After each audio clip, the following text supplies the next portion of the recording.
Holidays-nale, adu namma GT Holidays da. GT Holidays, South India's #1 travel brand. You know you are special when you're with GT Holidays. மூத்த பத்திரிகையாளர் திரு துரை கருணா நம்மோடு தொலைபேசி வாயிலாக இணைந்திருக்கிறார். Sir வணக்கம். வணக்கம் சகோதரி. இன்றைக்கு எடப்பாடி பழனிசாமி அவர்களுடைய செய்தியாளர் சந்திப்புல வெளிப்படையா அவர் எதுவும் கூறல, ஆனா சமாளித்திருக்கிறார் அப்படின்றது திரு ஷியாம் அவர்களுடைய பார்வையாக இருந்தது. செங்கோட்டையினுடைய அமித்ஷாவுடனான சந்திப்பு குறித்தெல்லாம் நிறைய கேள்விகள் இருக்கின்றன, இன்னும் அது கேள்விகளாக தான் இருக்குன்னு. ஆனா அதுக்கெல்லாம் பதில் கொடுக்கலையே திரு எடப்பாடி பழனிசாமி. அதிமுக உட்கட்சி பிரச்சனையில அமித்ஷாவுடைய தலையீடு இல்லை என்கிறார், அவர் திட்டவட்டமாக அப்படி சொல்கிறார். ஆனாலும் தலையீடுகள்லாம் இருப்பத பின்னணியில இருக்கிறத நம்மளால பார்க்க முடிகிறது தானே. நீங்க எப்படி புரிஞ்சுக்கிறீங்க இன்னைக்கு அவருடைய செய்தியாளர் சந்திப்பை? திரு எடப்பாடி பழனிசாமி அவர்கள் டெல்லி சென்று அது தொடர்பான செய்தியாளர் சந்திப்பை நடத்தியது என்பதே வரவேற்கத்தக்க ஒரு அம்சமாக இருக்கிறது. ஒரு மாற்றம் தெரிகிறது அப்படின்னு தான். ஏன்னா பல விஷயங்களை கடந்து போயிடுவாரு, ஆனால் செய்தியாளர்களை சந்தித்து ஒரு விளக்கம் அளித்திருக்கிறார். கடந்த 15ஆம் தேதி பேரறிஞர் அண்ணாவுடைய பிறந்த நாள் விழா பொதுக்கூட்டத்தில் அவர் ஆற்றிய உரையை நாம பார்த்தோம். அதுல மிக கடுமையான விமர்சனம் இருந்தது. எவருக்கும் பயப்பட மாட்டேன், என்னை யாரும் அடிமைப்படுத்த முடியாது, கைகூலிகளை வச்சு பண்றாங்க, இன்னும் பயங்கரமா ஒரு கடுமையான விமர்சனத்தை அவர் வைத்திருந்தார்.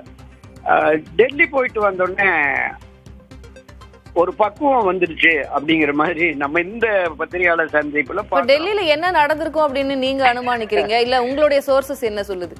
இல்ல அதாவது மரியாதைக்குரிய அமித்ஷா அவர்கள் தேசிய முகமாக என்டிஏனுடைய தலைமை பொறுப்புல இருக்கிறாரு. நம்ம இதுல என்ன விஷயம் பார்க்கணும்னா, நீங்க திராவிட முன்னேற்ற கழகமோ அண்ணா திராவிட முன்னேற்ற கழகமோ இங்க எந்த கட்சியோடு கூட்டணி அமைத்தாலும் அவங்கதான் இங்க தலைமை பொறுப்புல இருப்பாங்க.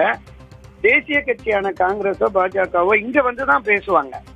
அவர்கள் நேரடியாக டெல்லி பிரதிநிதிகள் வருவார்கள், அல்லது இங்க இருக்கிற மாநில தலைமையிட்ட ஒரு இன்ஸ்ட்ரக்ஷன் கொடுத்து அவங்க பேசுவாங்க.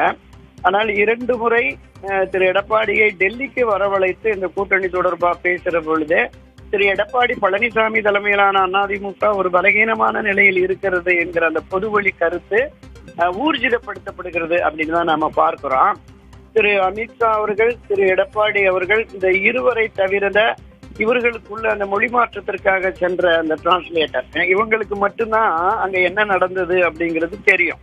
நம்ம யூகங்களாக பார்க்கிற பொழுது இந்த யூகங்களின் அடிப்படையில நாம பேசுற பொழுது நமக்கு என்ன தோணுதுன்னா, இங்கிருந்து கட்சியினுடைய துணை பொதுச் செயலாளர், தலைமை நிலைய செயலாளர், கொள்கை பரப்பு செயலாளர், கட்சியின் பொருளாளர் எல்லோரையும் அழைச்சிட்டு போயிட்டு ரொம்ப நேரம் காத்திருக்காங்க, அதனால அவங்களை அனுப்பிச்சிட்டு நான் மட்டும் பார்த்தேன் அப்படின்னு சொல்றாருல, அதுதான் நமக்கு ஒரு நெருடலை ஏற்படுத்துகிறது. என்னமோ அங்க நடந்திருக்கு, என்னமோ நடக்குது, ஒண்ணுமே புரியலைங்கிற சந்திரபாபு பாடல் தான் நமக்கு தெரிகிறது. ஆனாலும் கூட ஒரு விஷயத்தை திரு அமித்ஷா அவர்கள் அங்க என்ன நடந்தது என்னதுங்கிறத தெளிவுபடுத்தணும். திரு எடப்பாடி அவர்கள் அங்க என்ன பேசப்பட்டது அப்படிங்கிறத மேலோட்டமாக பசுமன் தேவர் அவர்களுக்கு சில அமித்ஷா மாநில பிரச்சனை அப்படிங்கிற மாதிரி சொல்லிட்டாரு. இதை தாண்டி நிச்சயமாக தேர்தல் தொடர்பாக கூட்டணி தொடர்பாக பேசியிருப்பார்கள். அது என்ன பேசியிருப்பார்கள், அது இப்போ செய்தியாளர் சந்திப்புல விவாதிக்கப்பட வேண்டிய விஷயம் இல்ல அப்படின்றதையும் இபிஎஸ் அதுல சொல்லியிருக்கிறார். நன்றி திரு துரை கருணா, உங்களுடைய கருத்து பகிர்விற்கு. Holidays-nale, adu namma GT Holidays da. GT Holidays, South India's #1 travel brand. You know you are special when you're with GT Holidays.